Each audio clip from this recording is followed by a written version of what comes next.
एक समय की बात है, एक तालाब के पास एक कछुआ रहता था। उसको बहुत ज़्यादा बोलने की आदत थी। वहीं उसी तालाब में हंस भी आते जाते थे।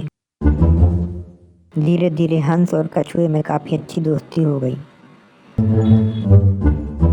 कछुआ बहुत ज़्यादा बोलता था, लेकिन हंस समझदार थे, इसलिए कछुए की ज़्यादा बोलने की आदत का बुरा नहीं मानते थे। हंस जब दूर दराज से तालाब आते थे तो कछुए को सारा हाल बताते थे और बाहर के नज़ारे बताते थे। तीनों में अच्छी दोस्ती चल रही थी, लेकिन कुदरत कोई मंजूर नहीं था। इस साल वहाँ बारिश नहीं हुई। वहाँ सूखा पड़ने लगा। सूखा पड़ने की वजह से सारी मछलियाँ मरने लगीं और पक्षी यहाँ वहाँ चले गए। उस तालाब में अब कुछ ही दिन का पानी बचा था। कछुआ बहुत ही परेशान था।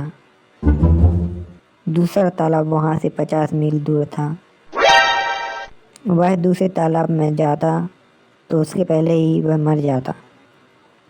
हंस समझदार थे, इसलिए उन्होंने कछुए से कहा, हम तुमको दूसरे तालाब में पहुंचा सकते हैं। कछुए ने पूछा, कैसे? तब हंस बोले, हम एक लकड़ी के दोनों कोनों से पकड़े रहेंगे और तुम अपने मुंह से उस लकड़ी को पकड़ लेना। हंस अच्छे से जानते थे कि कछुए की पकड़ बहुत ही ज़्यादा मजबूत होती है, इसलिए उन्होंने यह रास्ता चुना। लेकिन हंस ने एक शर्त रखी कि तुमको बीच में अपना मुंह नहीं खोलना होगा।